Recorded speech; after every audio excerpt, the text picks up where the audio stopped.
Hey, Brendan, we back.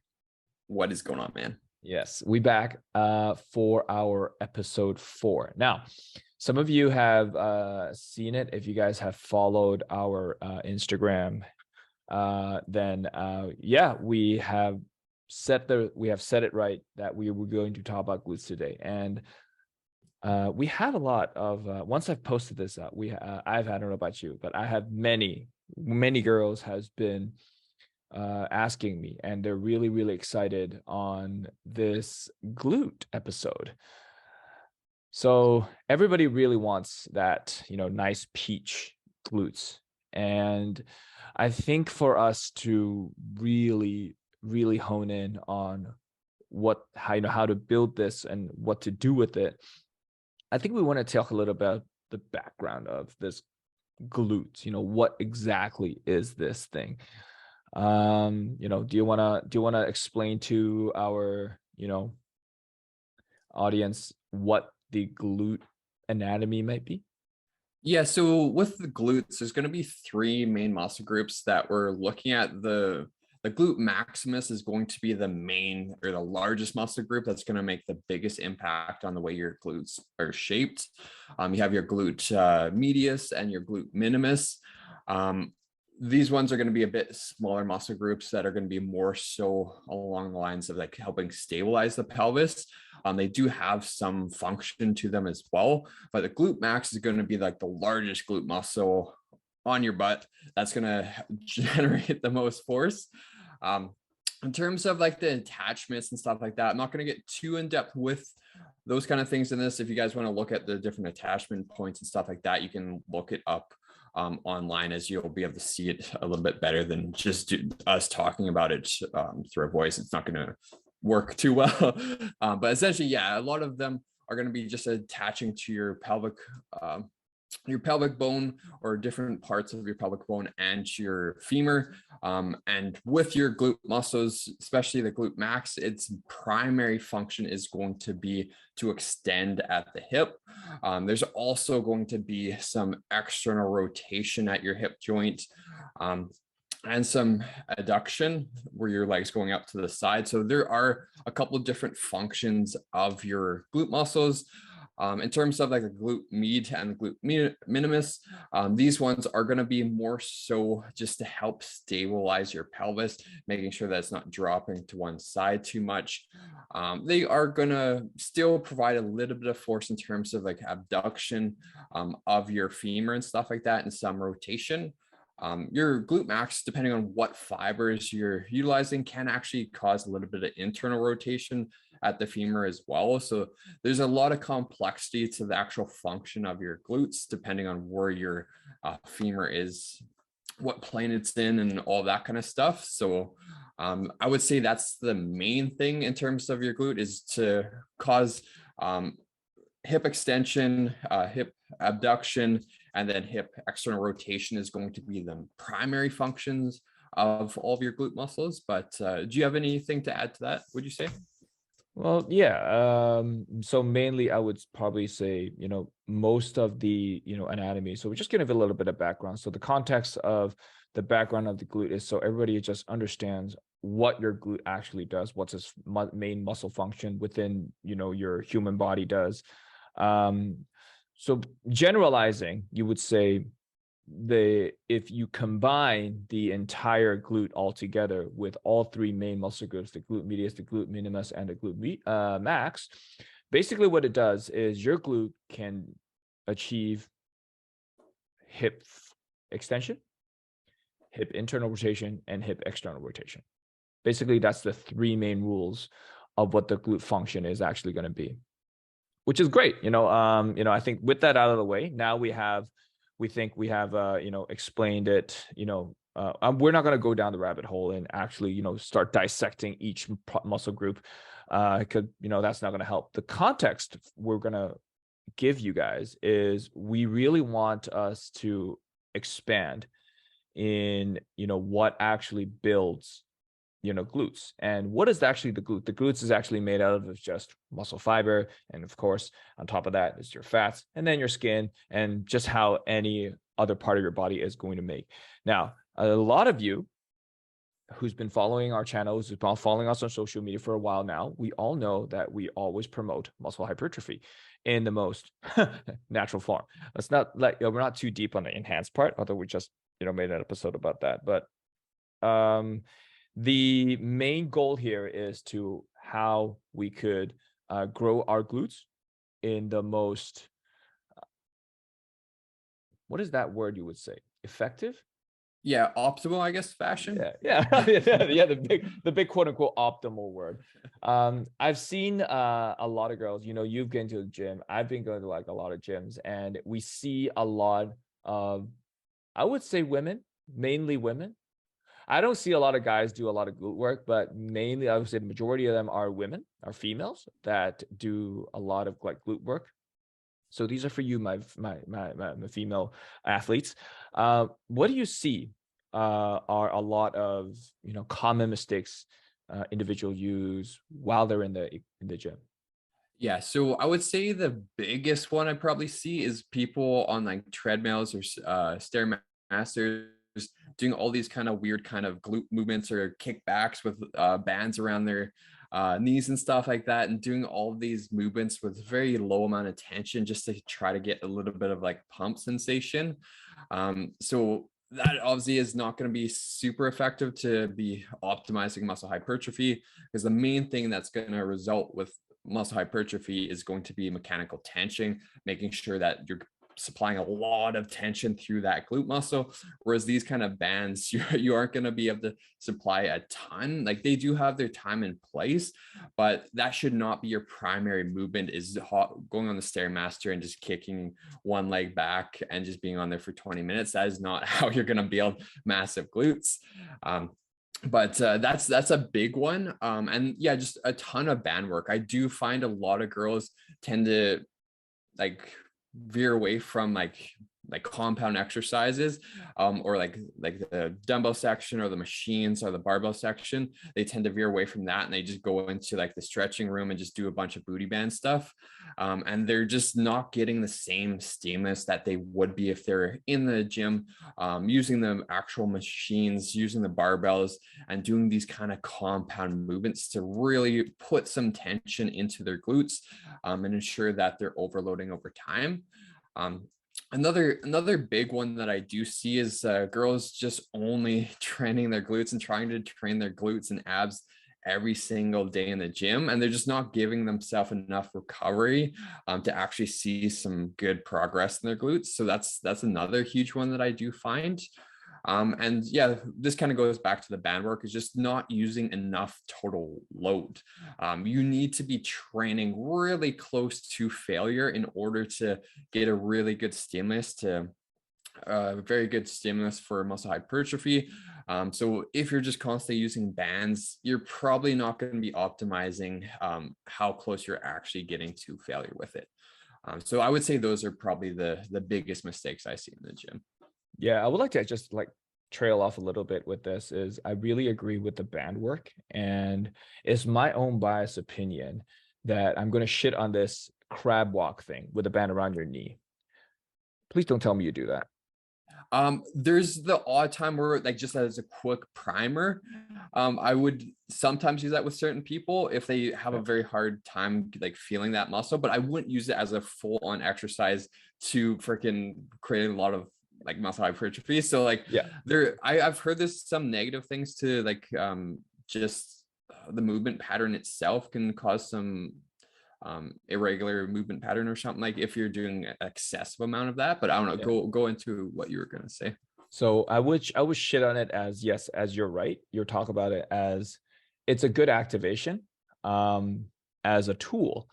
But as a warm up, I'm gonna shit on it a little bit. It's number one, the crab walk is you're in a semi squat position. Okay, so you already have in a hip flexion, and as if it can't just go against the your glute max's hip external rotation, where it's in a full extensive mode. So if you're in a crab walk, I would rather you like lie on your side, and if you want to get that activation, I'd rather like do clamshells than that. So it's just my own biased opinion. I wouldn't agree to crab walks for activations warm up, quote unquote. I would prefer clamshells over the band before what you said is, mechanical, to actually start getting mechanical tension with these glute workouts. But that's just something I just wanted to add in there. But speaking of that, we want to actually dovetail into, since these are more common mistakes of, a lot of women are not achieving these workouts or these kind of mechanical tension within the gym. I think it's also important for us, what are some, I know exercise selection is going to be a big thing. So I think everybody wants to know really what are some of the exercise selections that you would pick to, actually grow your glutes. Yeah, so there's going to be a bunch of different movement patterns that are going to be good for different lengthening positions of your glutes. So like there's I would say one of the good movements or movement patterns for the stretch position of your glute is going to be some sort of hip hinge. So with the hip hinge too, to really bias that glute is having more of a bend in your knee. So if you have your like knee like almost locked out or almost completely straight, that's going to be biasing a little bit more of your hamstring when you are doing like a deadlift or a good morning. If you want to really get the glutes more involved, allowing your knee to have a bit more of a bend, and that's going to take the tension off your hamstrings and put it more so into your glutes, because the more you bend your knee, the less stretch you're getting in your hamstring. And then you can kind of put that stretch more so in your glute. So that's the first movement that I definitely 100% recommend. You can do those on machines. You can do it on a Smith machine. You can do it with a barbell. You can do it with dumbbells. Anybody can pretty much has access to be able to do some sort of hip hinge pattern. The second movement I would say is a squat pattern. So you can make your squat pattern more quad dominant by having your knee bend more, or else you can make your squat pattern a bit more hip dominant by having less bend at the knee and more hinging at the hips. So you can do this by playing around with foot placement. So a squat pattern can be like a barbell back squat, or it can be like a leg press or like a hack squat. If you are wanting to really hit those glutes, what you're going to want to do with the leg press is just move it up a little bit, still keep it fairly close in. If you're going extremely wide, I would argue that there's probably a bit more adductor starting to come into play with that. But then this is where a lot of people have their personal opinion on if wide is better or if narrow is better. So there's a lot of controversy out there in terms of your stance width, but typically, yeah, if you're getting more range of motion through your hip joint than your knee joint, you're probably going to be biasing your hip a little bit more and biasing your glute. So that would be another good movement pattern. The hip thrust, I know we're going to be talking a little bit more in depth about this one because I knew you found some research on this one. Yeah. But the hip thrust can typically target your glutes more so in the shortened position. I know Brett Contreras is a big fan of this. I know Cass is a big fan of the Cass glute bridge, which is just a shorter range of motion. But again, you can do this with hip thrust machines. You can do this with dumbbells. You can do this with barbells. So there's a lot of variety when it comes to the equipment that you can use for this movement. And then we also have our Bulgarian split squats. I know everybody fucking, these ones are always brutal. Ew. But you can create, like, and that's the thing with the Bulgarian split squats. A lot of people have issue just with the stability where they're feeling like they're going to fall over. But if you have one hand on like a piece of equipment to help support you and stabilize, then you can kind of overload it a bit more. But same goes for the Bulgarian split squats. You can make it so it's a little bit more biased towards your glute just by having your foot positioned a little bit further up and thinking about sinking back a little bit more and having your torso hinged more so forward to get more of a stretch in that glute. So it's another really good movement for it, another really good single leg movement for it. So it's always good to have not just all bilateral movements, but having some unilateral movements in there as well. And then there's other movements like kickbacks and stuff with the cable, which a lot of times these kickback movements, depending on where you're positioning yourself and how you're sweeping your leg out, you can target your glute med a little bit when you're doing these kind of movements and overload it that way. You can also overload your glute max if you're kind of positioning, having your leg travel more back than out to the side. So you can do some things to kind of tweak that. And cable kickback is going to be more effective than doing like a band kickback, just because the resistance, you can move more weight with it. And there's more of a constant resistance curve with it, because with bands, it's going to be super easy at first and it's going to be super hard at the end. Whereas with the cable, it's going to be the same kind of pretty much throughout most of that range of motion in terms of like the force and the tension. Yeah, so I would say those are probably the main ones that I suggest all my female clients to have in their program. Sometimes switching some in and out, but using those and trying to lift heavy with a lot of intensity, not doing all of those exercises all in one workout, because you're just not going to be able to push yourself and lift as much weight. So ensuring that you are pushing hard with that weight and using enough rest. That's another one I forgot to talk about in the common mistakes. Is a lot of girls tend to rest only like 30 to like 60 seconds after doing these compound movements, when realistically you want to be resting upwards of 3 to 5 minutes sometimes with these compound movements if you are pushing a ton of load. If you are somebody that's a little bit newer to the gym, you can get away with resting a little bit less, just because you're not using as much weight and stuff like that. You're not getting quite as fatigued. But for most of you, yeah, with a heavy deadlift, Romanian deadlift, you would want to be resting about 3-ish minutes. Yeah, I totally agree. But as you talk about, one of the mechanical tensions is not using enough weight. And I just wanted to add a little bit more on what actually some is loadable and some exercises are not loadable. As you said, a hip hinge movement like an RDL, that could potentially be loadable. And of course, the demand is also a lot more higher, but something like a unilateral movement like the Bulgarian split squats, probably less loadable for all time's sake. But I would say one of my favorites, and I would really highly recommend for some of the audiences out there, if the squat pattern that you actually talked about, the squat movement is, at the lengthen range where your glute is actually at the stretch position, and that's when it's actually more loadable when in the squat position.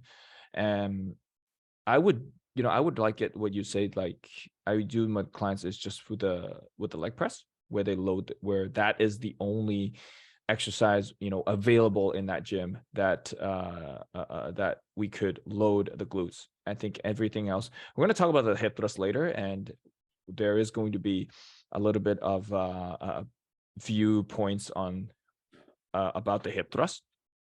It tends to be the most favored exercise of all, and we will talk about that in a bit. But first of all, just based on the listed movement patterns that we've talked about, the squat pattern is going to be the most loadable. And as Brandon has talked about, called you Brian, my bad. Okay. And yeah, so you the most, you want to create enough mechanical tension within the glute, so therefore moving against heavy stuff is going to achieve that. So that was probably my favorite one, that you actually said that it's going to be the most loadable exercise within the list that we talked about. And of course, kickbacks are going to be like bicep curls. It's going to be like an accessory to them. It's more if it's a single joint thing. So, and one of the other things that we actually talked about the glute maximum, of one of its functions is, as you said, it's external rotation. Okay. So it's hip external rotation, as we agreed on that. Hip abduction is also a form of a hip external rotation, just like the crab walks or the clamshells that we actually mentioned earlier with the band stuff. What is your viewpoint on the hip abductions or hip adductions? Yeah, so I know there's a lot of people. I believe Coach Chasm's not like the biggest fan of them, and same with there was one other guy, and then I know Brett Contreras is another, like the glute guy or whatever. He's a big fan of them. So like for me, I feel like they have a time and place. Like you can have a little bit of hip abduction in your program. And like, yeah, it's probably going to get quite a bit of the piriformis as well, because that's like it's like a perfect line for the piriformis. But again, with our muscles, there's so many other large muscle groups there. That small muscle group isn't going to be able to lift the amount of load that we can do with a lot of the adduction, because a lot of times we can load it up quite heavy. So I do believe that there's probably still a good amount of stimulus going to the glute max and the glute med and stuff like that. But I do think for some people it can create issues in terms of their what's that muscle group called, TFL or whatever. Sometimes it can create some like flare-up symptoms of having a very tight IT band and stuff like that.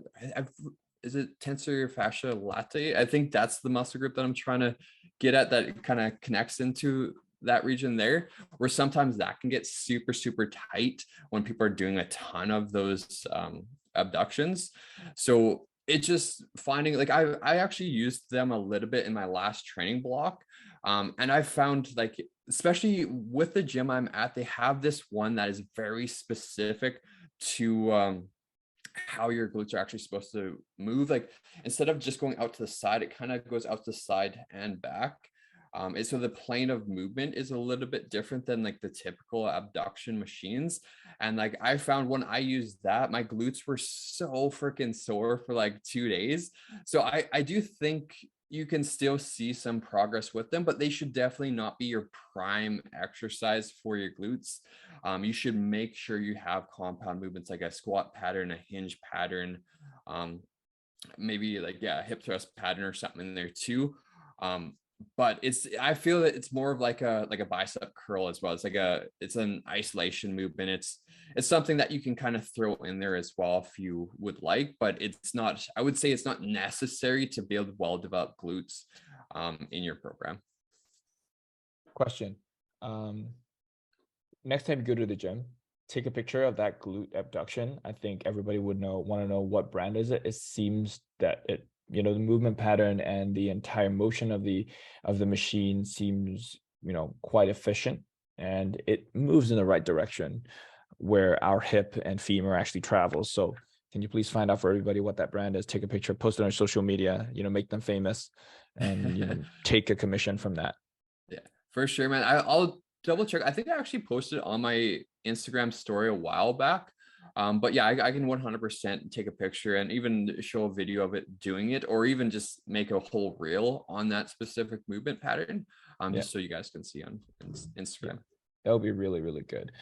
So now we've talked about different different compound movements, isolations, and all that stuff. What would you recommend our listeners? What is an ideal rep range for them to achieve all of these movements? Now they know which ones are loadable, which ones are not so loadable. So how would you adjust their rep ranges in between them?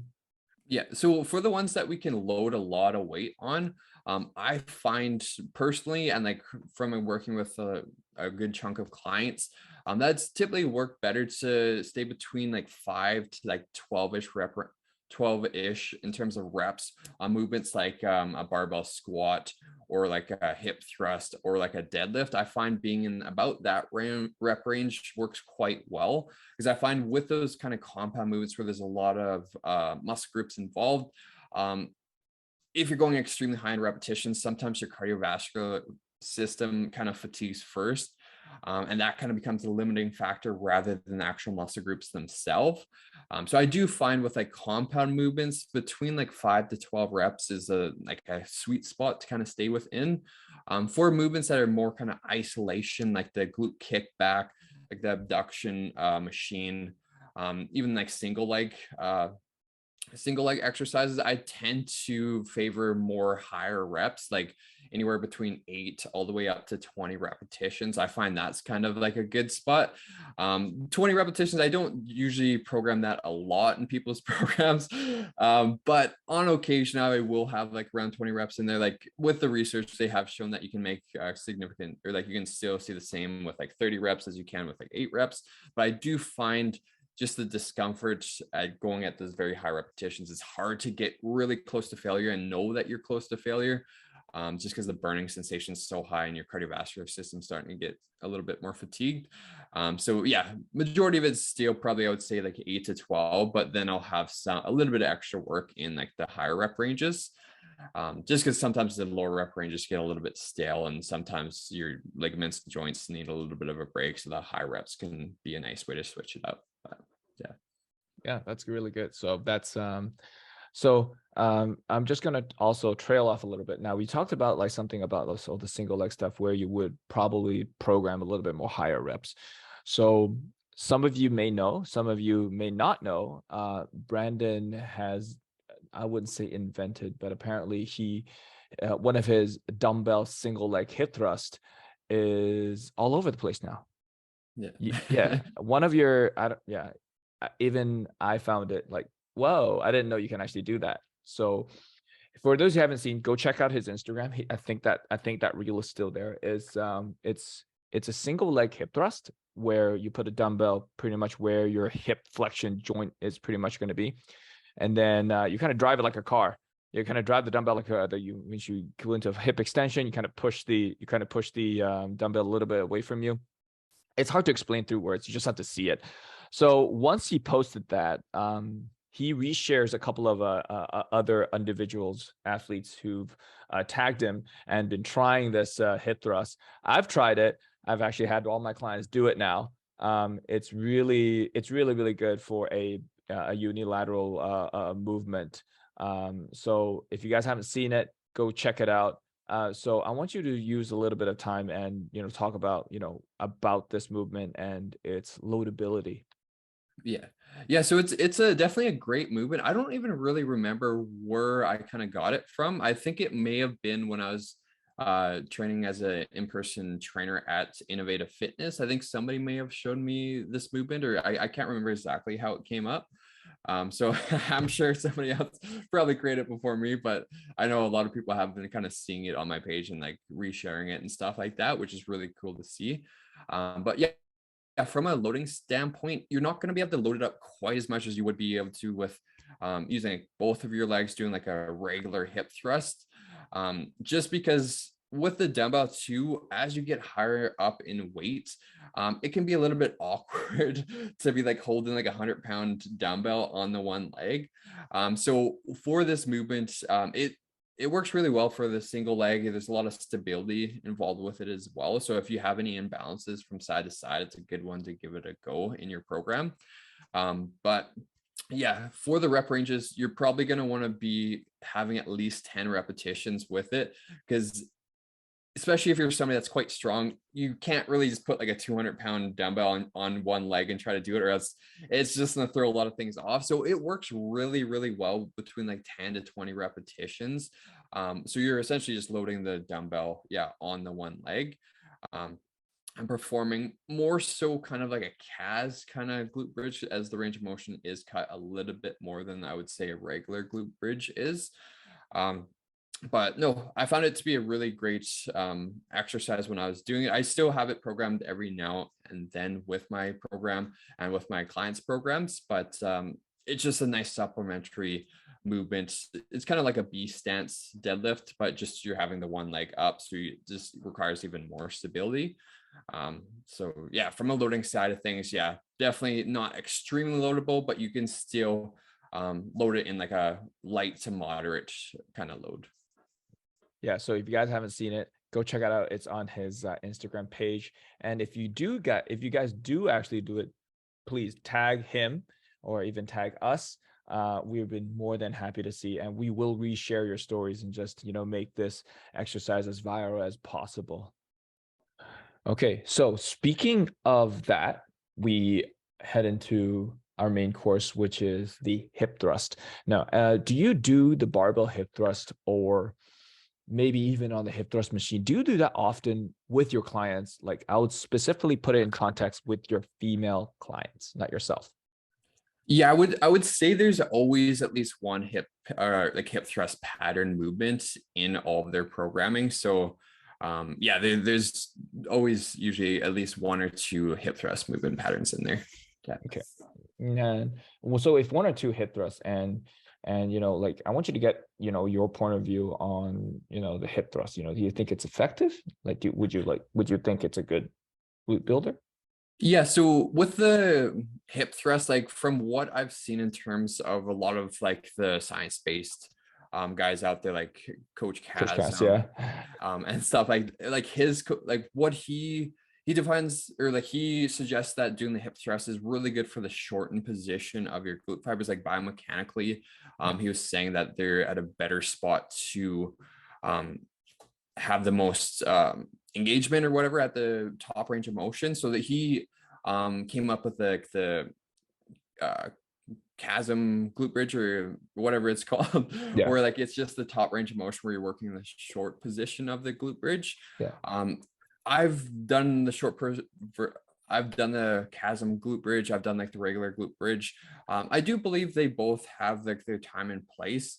Obviously with the short version of it, you don't get as much of a stretch, you don't get that same kind of stretch related muscle hypertrophy, but you still can get quite a bit of tension definitely at the top, because it's going to be easier at the bottom and then harder at the top when it comes to the glute bridge.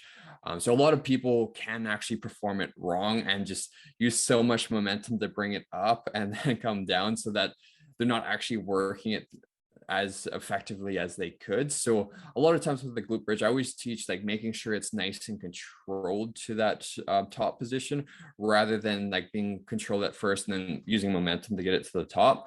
So I do believe it can be quite effective as long as you're performing it with a good tempo, and not rushing it a lot.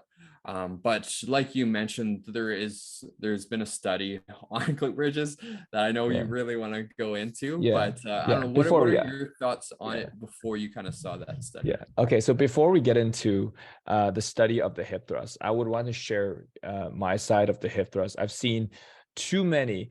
Honestly, I'm not shitting on the hip thrust. I think it's, as you said, it's got its time and place. The barbell hip thrust has been around for a while, so it has its value in terms of building the butt. It achieves a full good hip flexion, and it achieves a good full hip extension, which is what the glute max is kind of made for do.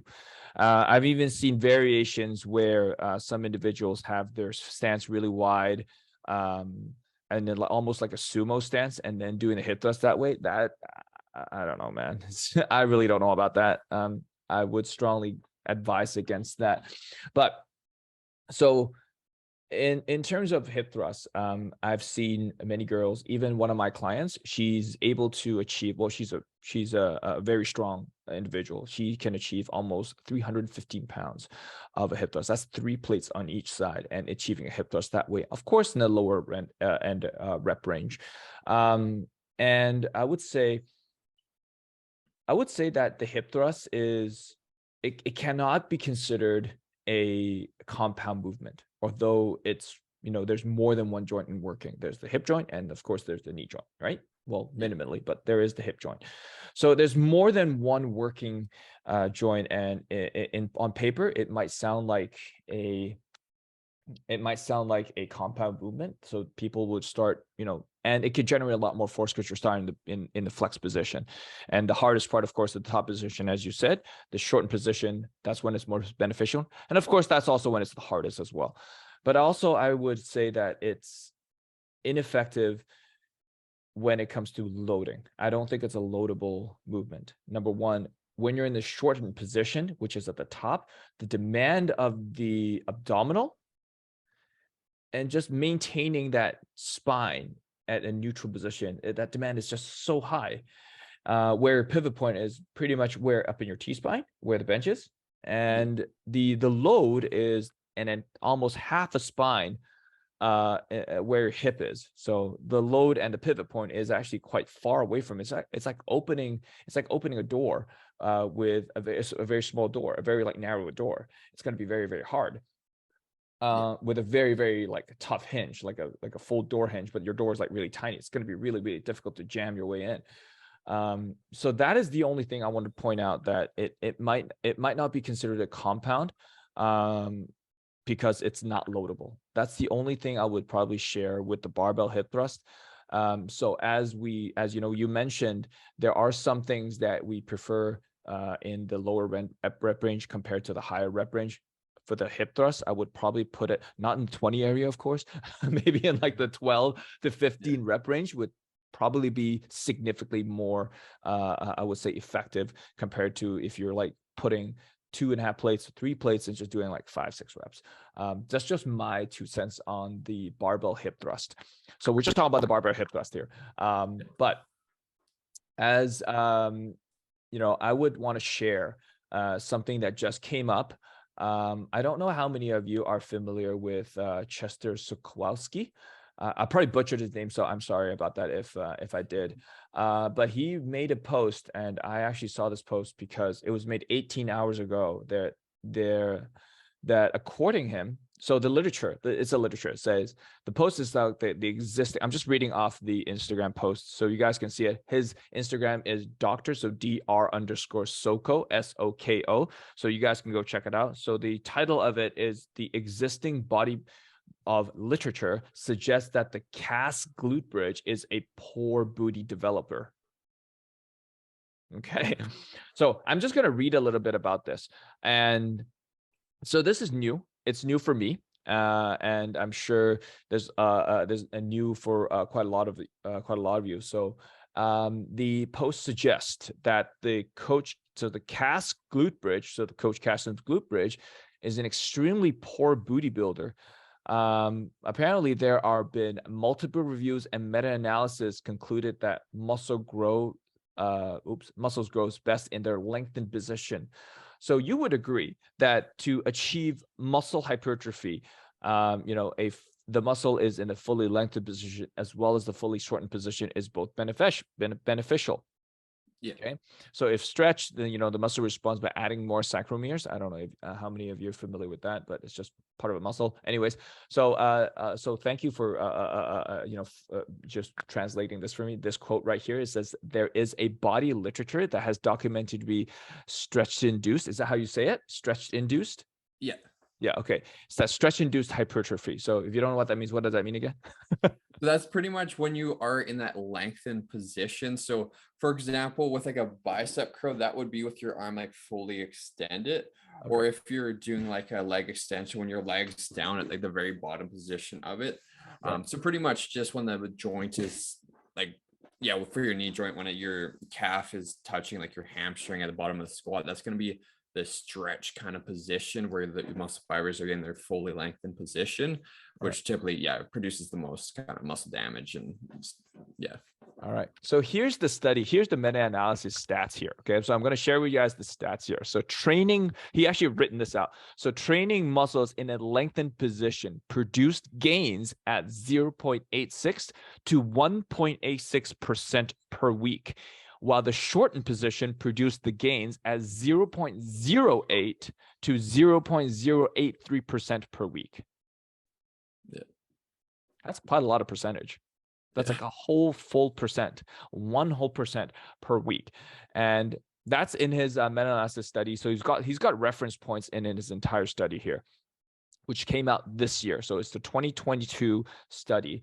And so this is brand new. Of course, there are like 11 new meta-analysis studies that support the conclusion of the shortened position. You know, it indicates that training in the partial range of motion in shortened position only produces a less favorable muscle hypertrophy. And to date, there are 0 studies that showing a beneficial effect while training in the shortened position length. So this is the study that was this year. So that kind of debunks the cast glute bridge.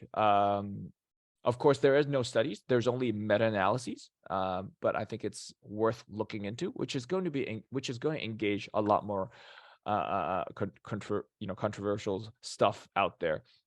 So, with that being said, that probably means that the hip thrust would actually limit gains because it actually keep the glutes in a short position. Sounds about right, right?